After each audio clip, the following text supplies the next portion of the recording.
Hello, everyone. Welcome to the Environmental Sustainability in Sports panel. My name's George Timms. I'm Deputy Editor at the Sustainability Report and a Sustainability Editor at Touchline Earth. And I'm joined by three panelists today who I think will provide interesting perspectives on environmental sustainability within the sports industry. So the first is Magdalena Nour. Magda is a Senior Advisor and International Business Executive who for the last 10 years has been a devout sustainability advocate and strategist, and she's now been head of sustainability at Malmo Football Club for over a year. The second panelist is Daniel Cade. Daniel is a consultant for responsible sport, which focuses on delivering positive impact for sport and society. He has 15 years international experience advising organizations in strategy development, sustainability reporting, and impact measurement. And our final panelist is Markus Redl. So Markus is CEO of EcoPlus Alpine GmbH, a group of state-owned ski resorts in Lower Austria, where he is overseeing the development of year-round mountain experience for regional development. So welcome, everyone. I think we all know that environmental sustainability is important in general, but I thought we could start by discussing why we think sport's uniquely placed to spread this message and implement environmental initiatives. So maybe Magda, we'll start with you. Well, thank you for having us in this panel and the important talks that we're going to do today. I would say that if you pin it down, I would mention three reasons why sports are so essential and so useful to work with sustainability. And one is that we have a big reach. We reach groups that come to our stadiums and come to our events who might not be very approachable in other circumstances. But we get to communicate to a lot of people that other communication ways might not work with. So that's one thing. And the other thing I would say is that engagement is our business. We live in and of a very engaged world where you have the fans, you have supporters, you need to attract the sponsors these days. Engagement is our business, so we should be good at it. We are normally good at it, and therefore we should use it to be front runners in this area too. And lastly, I would say that we are participating and we are arranging big events that are very visible in media and in local news and sometimes in European and global news. And so we should use that visibility to make us as big impact as possible. So that's the short version. Okay, great. Daniel, what about you? Thanks, George. Hi, everyone, and thanks to everyone for setting this very professional panel up. I would say, so this question, I always go to an example that I heard once from he was the CEO of a fan organization who always said about the fact that you can the reality that fans would say they'd like to have their ashes scattered on a football pitch. You can accept that, whereas the likelihood of a customer of a supermarket wanting their ashes scattered along the aisles somewhere is quite unlikely. And that kind of, because that anecdote kind of suggests so much to me in terms of the power that sport has to inspire change and the following that sport has. And, you know, when you think about the clubs and the athletes and that they're idols of young and old, and they have global reaches, especially in the elite sort of leagues and in some of the bigger sports, and they can influence sort of generations as well as individuals. So it's sort of down to sport to influence these people in these sort of areas that, you know, Magdalena says, it's kind of a reach that other industries and sectors don't have, and to use that influence as a lever for change. And I think the sport industry can do that better than most. Yeah. Okay, great. Thanks, Daniel. And Markus, anything to add to those points? Well, for skiing, it is a matter of survival. If we cannot stop or at least partly mitigate climate change, many ski resorts will have to stop operations, and this is actually happening all the time. But as we speak, let's say in Austria, we have 50 million skier days visits per year, per winter season. So it's actually €1 billion business. but that is as we speak. The perspective, the outlook is threatened. It's climate change, but then again, a loss of biodiversity, and the mountain regions are especially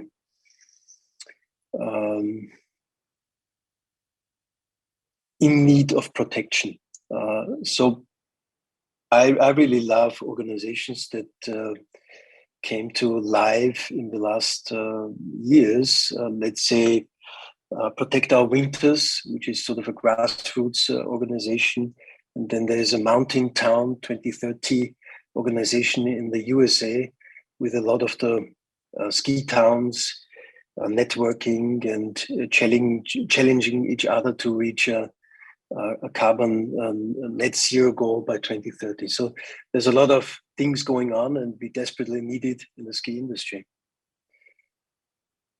Yes, I mean, as we know, sport takes place in many different environments, and I think these colder winter environments are perhaps facing the brunt of climate change, particularly in the sport environment, where you know people are questioning the Winter Olympics, whether they should be happening, where they can happen. So Markus, what challenges is climate change posing to winter sports, whether it's kind of, you know, moving towards having to use artificial snow or snow melting, or what's going on? Well, the snowmaking is absolutely standard in our industry, and you know, we have a strong winter this year, and people kept asking, why do you produce snow? Well, basically we are anticipating warm weather periods. We're anticipating that it might rain, and man-made snow is more compact and it's more durable if there is a warm weather period or if there is rain. It's if people could see, if my family could see what we actually do with cooling down water so that we can produce more efficiently, more effectively, they're completely taken by surprise. You would not see this kind of machinery or this kind of technical expertise. On the one hand, it's a sad thing. On the other hand, if we say, well, this is an activity that is worthwhile to host and to make it happen, then you have to bring into perspective what the actual CO2 production is. And the truth is that most of the emissions stem from the actual drive to the ski resort and back home. The figures are astonishing. They are around 85 to 90%, depending, of course, on the distance and mode of travel and so on and so on. But most people go by car. I mean, there's more and more train travel to the ski resorts, but at least in Central Europe and in Austria and Italy and in Switzerland, it's still like that most people go by car. And this is something that we try to reduce. We introduced programs for ride sharing, and of course we try to utilize that from a historic perspective. Most of the resorts are close to train lines because that's where alpine tourism started. So you have St. Anton, you have Gastein, Semmering, you have so many, Zell am See, you have so many well-known resorts right next to the train station. I mean, it's sometimes literally possible to step out of the train and into the ski lift. So I think this is the future. We really need to shift the mode of transport for our guests and make it super convenient. I think it makes sense, of course, when alpine environments are some of the most remote locations where sport events are hosted. So yeah, I completely agree. Daniel, in your work as a consultant with different sports organizations, what are the kind of direct impacts of climate change that they're facing that you're having to help them deal with? Yeah, actually, I interviewed a biathlon club in Germany, Ulm, a place called Ulm, and it was fascinating. I mean, it wasn't the reason of the interview. We kind of were interviewing them for a case study, but we end up finding out that they've actually transitioned from planning their trainings and events on snow to moving to roller skiing. So they've kind of invested in developing the tarmac, the courses around their club, in order to allow their members to train on concrete. So they've kind of given up on snow essentially, and I think they're at something like 600 meters above sea level there.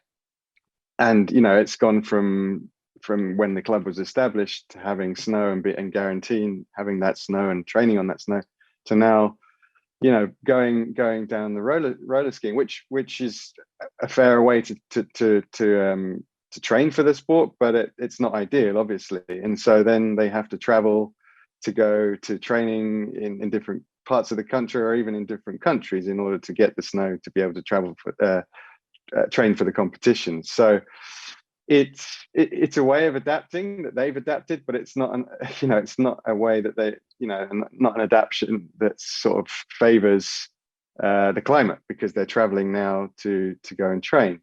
So we're seeing things like that all of the time. And one example I always think about, when it's to sort of give me an example of what's representative of the changes that we've been through.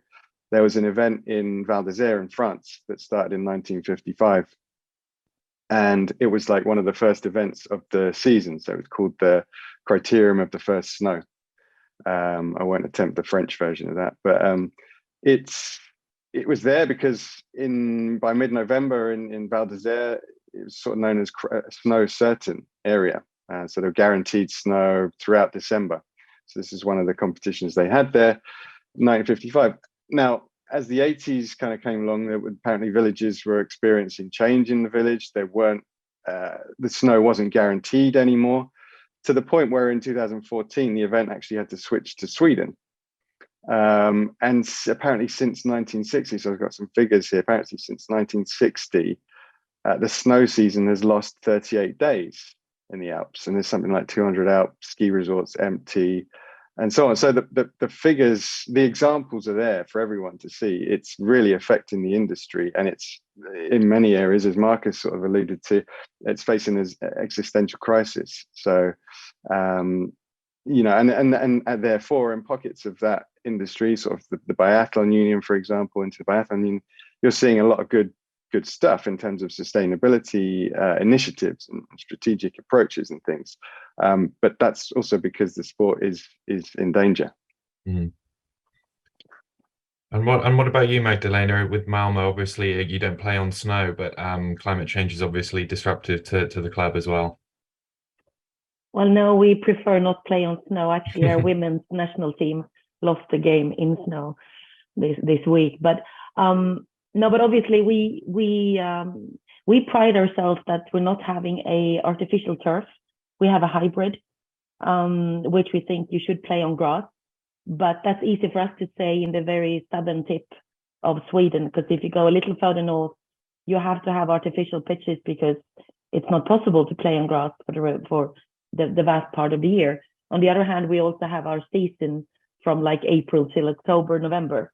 We don't play over Christmas, so to say, because it wouldn't be possible here, obviously. We do skiing competitions instead. But what we see is that people are asking, and I think it's really great examples that you're listing here, that it's all about whole societies that are affected. It's businesses and societies. So you might say, oh, well, climate change.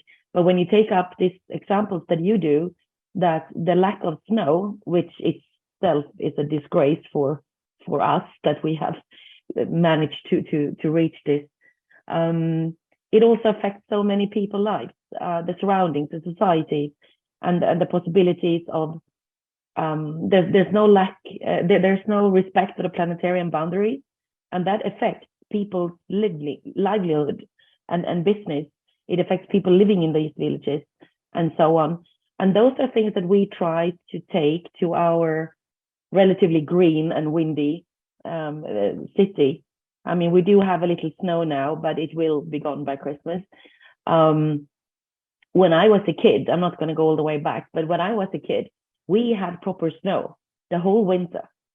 And I know it was a few years ago, But my kids, who are today like 17 and 20, they have maybe had 1 or 2 or 3 snowy winters their entire life.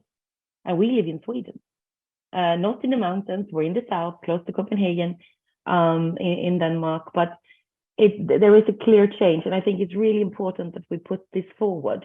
And what we try to do is to introduce the changes that affects us all. And maybe we are not talking about the snow when it comes to Malmö FF and the football games, but we're talking about other things that are pretty obvious, that this is not okay, this is not sustainable, this is not what we want. And more important, which I suppose we're going to get to soon, is like, what do we do about it? And then we're trying to explain factually and use the engagement that you were mentioning before, Daniel.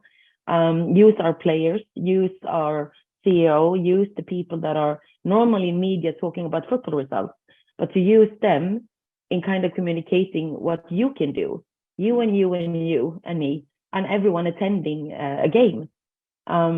We just put 92 recycling bins with 4 different, 4 different bins all over the pitch. We had that last season. And like, oh my gosh, why should we recycle when we're here?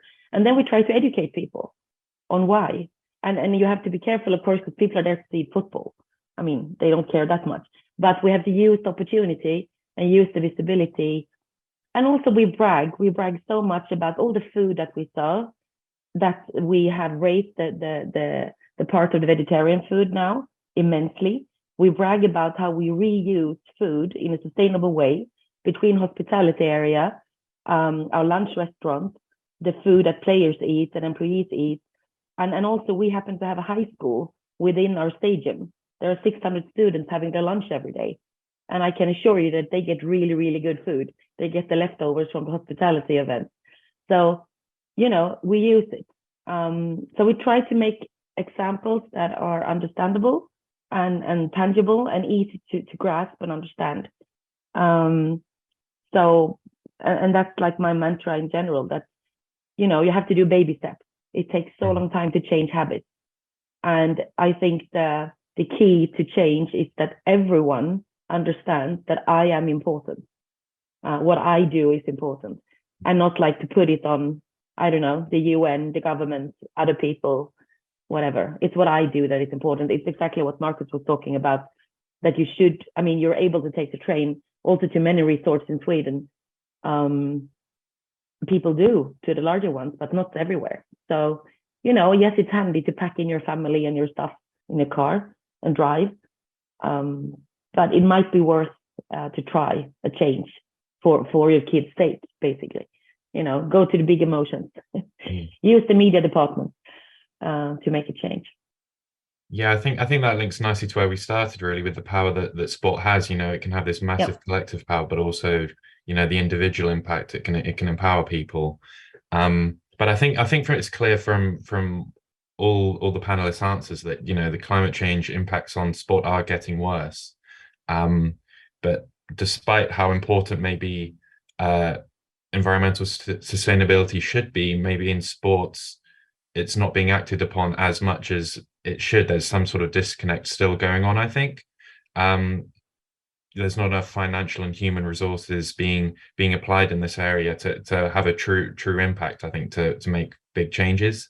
So maybe Daniel, what do you think can be done about that, to maybe people who aren't as working in sustainability in sports, in other areas of the organization? How can they maybe recognize the importance of environmental sustainability, so it becomes a holistic effort within a football club, within a sports federation, for example?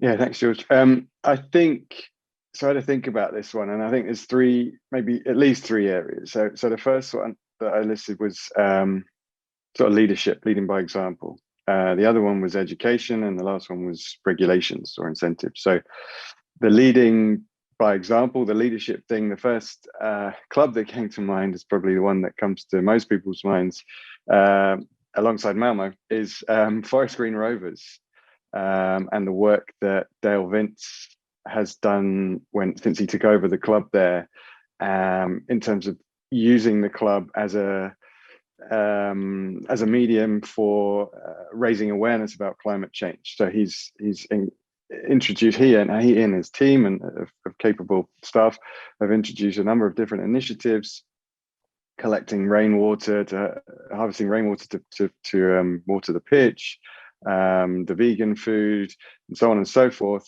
and then getting recognition for that at the UN level and international level, and thereby a couple of things: encouraging, I think, sponsorship from companies that have that are ethical minded, and on the other side, create a kind of creating a bit of competitive advantage and encouraging other clubs, I think, to follow suit. And we're seeing lots of other clubs now with some fantastic environmental initiatives and demonstrating that there's a financial benefit through doing that as well. So that's the leadership. On the education side, I think it's generally that people don't understand, and that's kind of what you're getting at, that this issue, we still don't really understand how climate change affects us on an individual role or even at an organizational role. So in these sport organizations, what can we do in our role as part of, a marketing consultant or somebody in grassroots development, for example? How can we sensitize children towards climate change? So I think the education component is massive, and definitely there's a big gap there right now. And lastly, the regulations. So creating not just incentives, but it's even stronger than incentives, the regulations that clubs and others have to get on board with this, because otherwise, like Magdalena was saying, it is a real slow burner, and we haven't got time anymore. So a couple of examples that I thought of was the Sport England recent news that they are going to ensure that funding to their governing bodies in the UK, in England, will be dependent on them signing a code of conduct that outlines plans to fight the climate emergency. And then there's other sort of federations. I know the IBU are working, they have their events using emissions tracker. There's lots of other federations using that now to keep track of their emissions in order to reduce emissions year on year towards targets. They've also got charters, they've also got awards and then development projects. So there's a lot being done. UEFA as well, actually, with their regulations, they now make it compulsory that football club or football associations have a strategy that includes policy areas, one of which is environmental sustainability. And if they don't have that, they don't get funding. So there's progress, but there needs to be much more and much quicker than it's currently happening. Great, thanks, Daniel. Markus, what about you in Austria and the tourism industry? How do you think the importance of environmental sustainability can be increased among people working in that area? I think it's already the number one or number two issue.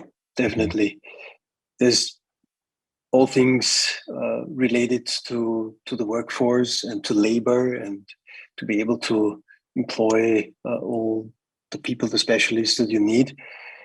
But, frankly, the EU legislation is coming up, and it applies to many corporations in the tourism industry already, and that's going to speed up. So this is one side of the coin, because you will have to be able to, as Daniel said, to report, to comply with what financial institutions are asking you to do, not just reporting, but actual progress. And then the other side of the coin is that as we speak, the EU is pushing this nature restoration law, and I believe that this is going to change the landscape for outdoor sports, especially in the mountains, because what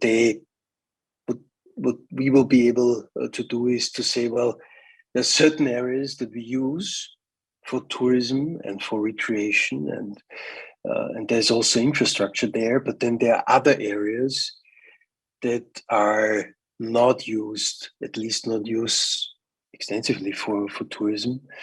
And that absolutely makes sense.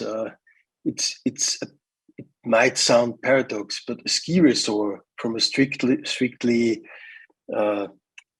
nature preservation point of view is a pretty good thing, because you have a lot of people in a rather limited area. So I believe that we will ask ourselves to use the infrastructures that we put in place really well. Just to give you a concrete example, we have a very small resort outside of Vienna. It's a 1.5 hours ride by public transport. It's called St. Corona am Wechsel. And we have all the mountain biking and then winter sports activities there. And we use it almost 365 days a year. And we are now considering construction of another bike lift. So we actually have a bike lift there that is co-used in winter, the lower parts, just to prepare to hedge if there is not enough snow, so that we can offer the mountain biking activities. And I think we will need a lot of flexibility to keep these outdoor recreational sites, these infrastructures running. And we also let's say in winter we use it from, I believe, Thursdays or Fridays to up to the weekend with the lights on in the evening, because it allows the kids who are in school to use the infrastructure. And the logic is, if you do this, then you better use it well, because then most of the emissions with building and construction work and so on have already been spent. So we better use it. I believe that's the direction that we will take with just any infrastructure, or also superstructure, as we say, hotels and so on, in tourism. Yeah, great. So I think that leaves us in a place where, yeah, we can maybe, just to wrap up the panel in the last 5 minutes, discuss what the future will hold for environmental sustainability in sports. And as this issue's become bigger in the last few years, terms like net zero have become maybe thrown around a bit too much in terms of what's realistic to achieve and what's not. So to finish off, I'm ask each of the panelists maybe in 1 or 2 lines what you think, how can we move from sport, saying like we're going to achieve net zero by a certain target year, to achieving real zero by an impact that, or sorry, by a time frame that is not going to be too late. So maybe Magdalena, we'll start with you. Thank you, George. I just have to add to what Daniel and Markus said about the legislation from European Union with the CSRD, that my CEO at Malmö FF is the head of the ECA Working Sustainability Group. And we are estimating that about 100 European top clubs will be affected, that will have to be reporting according to the CSRD, and they're preparing for it. In Sweden, we're based in membership organizations, so we will most likely not be directly hit, even if we have the turnover and the staff, but we will try to apply. So the point is that the legislation is really important, because it will affect also sports organizations. But then again, I will keep the last line to 1 line, and I will say again, baby steps. That is up to you. That your responsibility as a spectator, as a fan, as a player, as a human being, to figure out what you can contribute with. And sometimes you have to change your habits. Really hard, take a long time, but that's the only way forward. Baby steps. I think, changing habits is, what a lot of these clubs are facing with the legislation, aren't they, as well? It's gonna have to happen. Daniel, what about you? Yeah, I'll be very brief. I think, George, it's just about accountability. I think, we have to, Markus mentioned about tracking progress. It's not just about setting targets. It is making people accountable to those targets by encouraging or incentivizing, ensuring, making compulsory progress checks, annual progress checks against these targets. Thanks, Daniel. And Markus, to finish off. Exactly, and what we need is transparency. I mean, we will have some public watchdogs out there. At least I hope so, because the whole reporting is useless if the data isn't analyzed in a competent way and also brought to light. And I believe that's going to happen very soon. I hope so. Brilliant. Well, Magdalena, Daniel, Markus, thank you very much for your time and an interesting discussion on this topic. And thanks everyone for watching, and enjoy the rest of the Frontrunners conference. Thank you.